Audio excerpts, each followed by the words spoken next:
Our hearts beat to the city streets. We began to feel the fire. We rise like tall buildings as the chemicals they take us higher. The night's young and it's just begun as she puts her hand in mine. Hello friend, welcome back to the new vlog. આજના નવા વ્લોગમાં તમારા સૌનું સ્વાગત છે.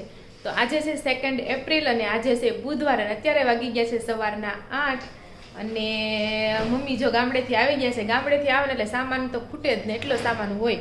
નકરા પોટલા ને પોટલા ભરાઈને આવ્યા છે. જો એટલો બધો સામાન છે, બધું મરી મસાલા જેવું હશે, બતાવે મમ્મી હમણાં તમને. અને ઘણો સામાન આવ્યો છે ને આપણે સવારમાં જો શિરામણ પણ કરી લીધું છે અને દૂધ પણ ગરમ થઈ ગયા છે આ બાજુ.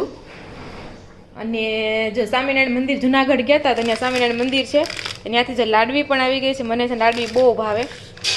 અને જસદણના ફેમસ મીઠાઈ લાડવા છે, આ મોહનથાળવાળા લાડવા, એ પણ જો આ મમ્મી લેતા આવ્યા છે.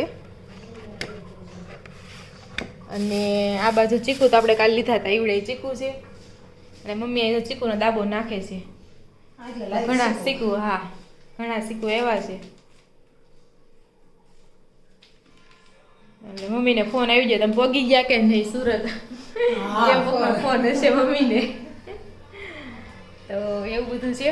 તો જો અહીંયા મમ્મી ખોલે ને પછી બતાવું તમને. ચણા ને એવું લાગે છે, બધું ચણા જ છે, બધા ધોળા ને કાળા ચણા. તો અમારા કોરડાવાળા માસી છે ને બધું આપ્યું છે. કારણ કે મમ્મી છે ને મોટા ભાગની 3-4 બહેનો છે ને લગભગ ગામડે રહી છે અને મમ્મી નાના, એટલે એ લોકો છે ને આપે, એવું બધું હોય. તો ચાલો તમને પછી બતાવું. ને આ જો અહીંયા મારા બાના ફૂલ આપણે જૂનાગઢમાં પધરાવી દીધા છે.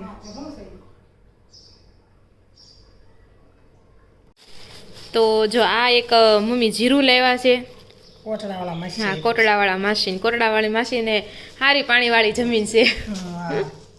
આમ તો તમારા સિવાય બધી બહેનોને પાણીવાળી જમીન જ હશે ને? બધી છે. હા જમીન બધી છે. પણ આપણે તો પણ અમરેલી લીલિયાવાળાને તો કઈ ઓલી છે નહીં પાણીવાળી, ખારા પાટ આવે લાગે આપણે. એ બધાને તો હું વાડીવાળી જમીન હોય. મેથી અને આમ બધું જો મેથી, આ બધું માસી વાવે છે, કોટડાવાળા માસી લે.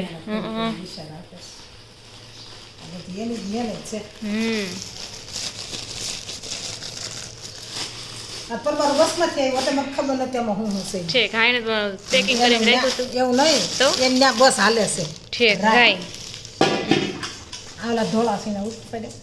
આ ધોળા જણાને જો પપ્પા પણ ગામડેથી આવી ગયા છે. જય શ્રી કૃષ્ણ પપ્પા. કેટલા વાગે આવ્યા? સવારે 5 વાગે. આમાં ધાણી આ ધાણ ઠીક, ધાણા જીરું ઠીક.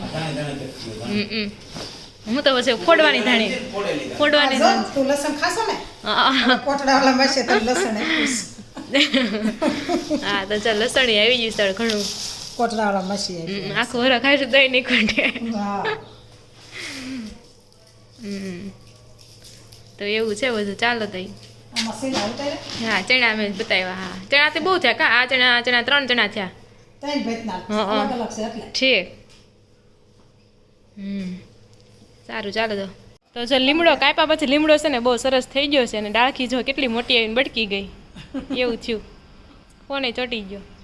તો મસ્ત ડાળખી છે ને પાંદડા કેટલા મોટા મોટા આવ્યા છે. એક તીરખીમાં 2 વાર, હા 2 દિવસ વહી જાય એવી મોટી તીરખી છે. કચરાવાળો પણ આવી ગયો છે ને મસ્ત મજાની આપણી કરણ થઈ છે ગુલાબી. અને આજે થોડોક તડકો પણ નીકળ્યો છે, કાલે તો તડકો નહોતો. અત્યારે વાગી ગયા છે બપોરના 1:30 અને આપણે બપોરા પણ કરી લીધા છે. અને હવે ગામડેથી બધું વસ્તુ લેવા છે તો મમ્મી જાય બધી સાફ સફાઈ કરીએ છે. અત્યારે જીરું લઈને બેઠા છે. જીરું સાફ સફાઈ થઈ છે હોપડામાં. કાકરા ઘણા બધા કાકરા છે. એ આવું કરીએ ને એટલે નીકળી જાય. પછી બીજી વાર હાથ ફેરવવાનો એમ. આમાં ખાલી કોક કાકરો જ ગયો હોય પણ તો એ જોવું જ પડે ને, ચેક કરવું પડશે ને. હા એટલે એમાં બહુ ન હોય કાકરા. છે એટલે જાવ કરીએ ને લાંબો કાકડા અહીં નીકળી જાય તો એક સાઈડ. અને આ બાજુ જો ધાણા છે. આ ધાણાને ગોળ ધાણા ખાવાની બહુ મજા આવે, ગોળ આરે મિક્સ કરીને. હા સંબંધમાં ગોળ ધાણા જ ખાતા ને પેલા. હવે તો ક્યાં ધાણા નહીં કરી જાય, ખાલી ગોળ અને તમે મિક્સ કરીને નાખીને પાવડર કરીને ના નાખે છે ના હવે પાવડર ને ગોળે કરે છે ને. હા પણ તો એમાં પાવડર કરીને નાખતા હશે, નાખે કે ન નાખે? એટલે આનો પીસી નાખે ને હા એમ. આને હોતો ને આરે દળી નાખે. હા તો એવું છે. મિક્સ કરીને નાખે. પછી છે ને લોલીપોપ જેવું બનાવી નાખે, લોલીપોપ જેવું બનાવી નાખે એટલે લોલીપોપ ખાતા હોય એવું લાગે. હવે એવા ગોળધાણા થઈ ગયા. હા હાથ બગડે નહીં ને કઈ ના એમ. એટલે હવે અમારે એવા ગોળધાણા થઈ ગયા છે. ચાલો હવે તો જો અત્યારે વાગી ગયા છે 9:15 અને મમ્મી અહીંયા હજી જીરું સાફ કરે છે. એક સાફ કરી ગયા બીજો અજમા આવ્યા કા? અજમા ને વરિયાળી. હા અજમા ને વરિયાળી આવી એવું છે. જે આ તો ખાલી હુકડે ધામું કરે છે કાકરા બાકી છે.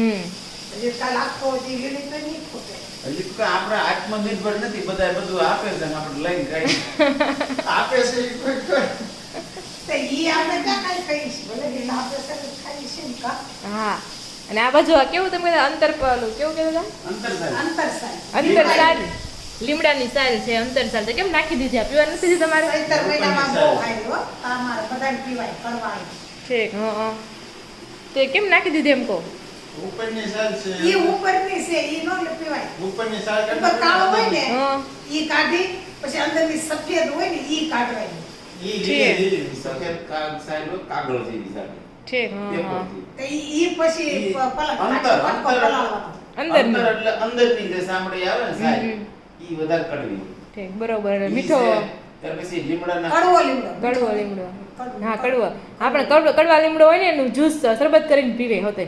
પણ આ ચૈતર મહિનામાં બધું પીવાય કરવાય. હા ઈ આ લીયાના જે ઓલા ફૂલડા આવે ને કરમરિયા હા એને પલાળીને એનું જ્યુસ બનાવે.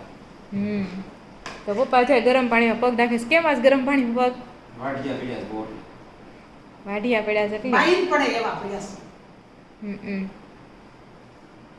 તો એવું બધું છે ને. તમને જો અંતર છાલ છે ને એનું બતાવવું હોય થોડુંક કળશામાં પલાળ્યું છે. જો આનું વ્હાઈટ હોય ને એ આમાં નાખી દીધું છે. સવાર સુધી રાખવાનું છે. કલર પણ ચેન્જ થઈ ગયો છે આનો. અને સવારે રોનક પીસ્યા. તારે પીવાનું હતું. મારે પીવાનું છે. હા તારે થોડું પીવાનું. કાને સવારે ટેસ્ટ કરીને આપણે જોશું ને. આ બાજુ જો બાળકો એટલે કડવો આવે ઈ ફિક્સ જ છે. એ તો કડવો જ આવે ને લીમડાનો હોય તો. ને આ બાજુ જો બાનો ફોટો પણ અહીં લાગી ગયો છે. દિવાલ ઉપર ફોટો આવી દિવાલ ગયો. ઉપર લાગી ગયા. એવું છે બધું. અને આ બાજુ જો બિલ્લા છે ને એના સૂકવેલા બિલ્લાનું છે આપણી પાસે. એનું જ્યુસ બનાવવાનું છે. આપણે જોશું કાલ પરમદી ગમે ત્યારે કેળના જ્યુસ બને છે એમ. હા બીલી પત્રનું બિલ્લું હોય ને એ છે. એ હુકવણી અંદરનો ગર્ભ હોય ને હુકવણી કરી નાખી છે. કાઢી પછી કાકો હુકવી દે. એનું શું કરવાનું? પછી જ્યુસ કરવાનું. શરબત કરો ને જ્યુસ નહીં. શરબત કરો ને એમાં એટલું નાખવાનું. બહુ મીઠું શરબત લાગે. કાંઈ નહીં તો અત્યારે કહું એમ. કાલ તો તમે સૌને આવતા અઠવાડિયે તારે સીધું તેમાં હું ને ભૂકો કરીને પાણી જ નાખવાનું છે. એટલે અને એમાં ડાયરેક્ટ ભૂકો નાખી દો. હા અને ગળું કરવું હોય તો થોડીક ખાંડ નાખવાની. ગયું આ તો બસ ખાંડ તો આપણે જેમ શરબત કરી એમ જ કરવાનું. આ તો શરબત ખાલી કરવાનું ઉપર નથી, ખાલી નાખી ઉપરથી નાખવાનું એમ ઉપર કે. જે ચમચી જેવું નાખી દો. ઠીક કાંઈ નહીં. હવે મેં તો પીધું છે પણ મેં તો જે લીલું હોય ને શરબત લીલું બિલ્લું હોય ને એનું આપણે બનાવ્યું છે. એમ નહીં. આ છે. છે. અને જો ભૂકો કરીને આપણે ડબલી ભૈયા પછી આટલું નાખવાનું શરબત કરીને છે. હલાવીને ખાંડ એને ભેગું જ નાખી દેવાનું. બરોબર. મોટી નાખી એમાં નાખી દેવાનું. નહીં આરો આરે જ હલાવી નાખવાનું શેલા નહીં નાખવાનું. સેલા પીધી બધું નાખી એટલે એનો ખાલી થોડોક એવો સ્વાદ બિલ્લાનો આવતો હશે. બાકી લીંબુ શરબત જ લાગતું હશે. એટલે ઓલું ને કહેતા અજમા લીંબુનું શરબત એમ બિલ્લી લીંબુનું શરબત. તો કાંઈ એમ હશે. પાકલ ખાધું હોત ને ફોલી હા એમ સારું હોય ગળું. વેરી ઈ બાઈ રોજ શિવનગરની બાઈ રોજ ઈ જેટલા પડે ને એટલા આજે બેઠી બેઠી ખાઈ જાય. ભાવે ને ભાવે. ફંક્સી કરે. હા હા એ થઈ જાય પછી ટેટીન જેમ. હા આ તો બહુ મોટું ઝાડ છે મંદિર પાસે. હા હા એ મામા ઘર આપણે અહીંયા વાવવું છે તો રહી જ ગયું તો રહી ગયું. તો એવું છે. ચાલો અત્યારે વાગી ગયા છે 9:15. તો હેલો ફ્રેન્ડ, તો જો તમને અમારો બ્લોગ જોવો ગમતો હોય ને તો તમે છે ને જરૂરથી વિડીયોને લાઈક બટન છે ને પ્રેસ કરી દેજો અને હજી સુધી ચેનલને સબસ્ક્રાઇબ ના કરી હોય ને તો સબસ્ક્રાઇબ પણ કરી દેજો. Okay. તો હું આ એક પુસ્તક હમણાં લાવી હતી 101 વિશેષ પૌરાણિક કથાઓ છે. તો આપણે આજે પહેલી કથા વાંચીશું અને આમાં વિલન હોય, સારું પાત્ર હોય, બધાયની કથા છે. તો પહેલું આપણે જે છે ને પાત્ર એ છે કૃષ્ણ કથાને, જે કૃષ્ણ કથામાં એક વિલન પૂતના, જેને આપણે માસી પૂતના તરીકે ઓળખીએ છીએ. અને આનું પૂતના નામ સાંભળતા મને એક સ્ટોરી યાદ આવી ગયું. નાનપણમાં છે ને અમારા કૈલાસધામમાં હું રહેતી, તો એના બાજુમાં મણિબા પાર્ક હતી ને એની કથા બેસી આ કૃષ્ણ ભગવાનની. ત્યાં બધી આખી કથા પૂરી થઈ, પછી આખી કથા મને મગજમાં યાદ રહી ગઈ. પછી મમ્મી એમ કે રાધિકા તમે કથા ગમી આવે ને, તો મમ્મી એમ કે રાધિકા ઓલી કથા આવડે છે, રાધિકા કહેતો. એટલે બધાને બહુ કથા કહેતી બહુ ખુશ થાય. બધા એમ લે ઓડી છોકરીને કથા આવડી છે એમ.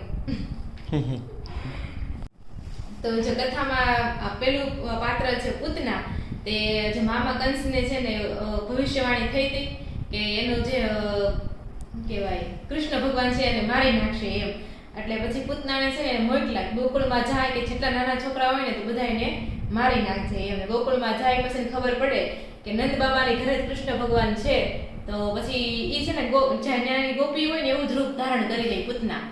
અને પછી નંદ બાબાના ઘરે જાય ને કાનુડાને લે અને એને છે ને ધાવણ ધવરાવે. મીઠડીમાં એને છે ને શું કે વિષ લગાડેલું હોય, એટલે કે જેવું ભગવાન ખાવા જાય ને એટલે ભગવાન મરી જાય. પણ અહીંયા કેવું થાય છે, ભગવાન તો નથી મરતા પણ પૂતના ત્યાં ને ત્યાં મરી જાય છે. અને પૂતનાનું બીજું નામ છે ને બકી. એટલે એવું માનવામાં આવે છે કે તે બકાસુરની બેન હશે કદાચ. એટલે એવું કદાચ છે. તો આ હતી સ્ટોરી. આજનું પાત્ર પૂતના. હવે કાલ નેક્સ્ટ કઈ પાત્ર હશે ને તમે જરૂરથી ગેસ કરજો. આ સાથે જ આપણે આજનો વિડીયો અહીંયા એન્ડ કરીશું. ફરી મળીશું કાલના વ્લોગ સાથે. જય શ્રી કૃષ્ણ અને રાધે રાધે.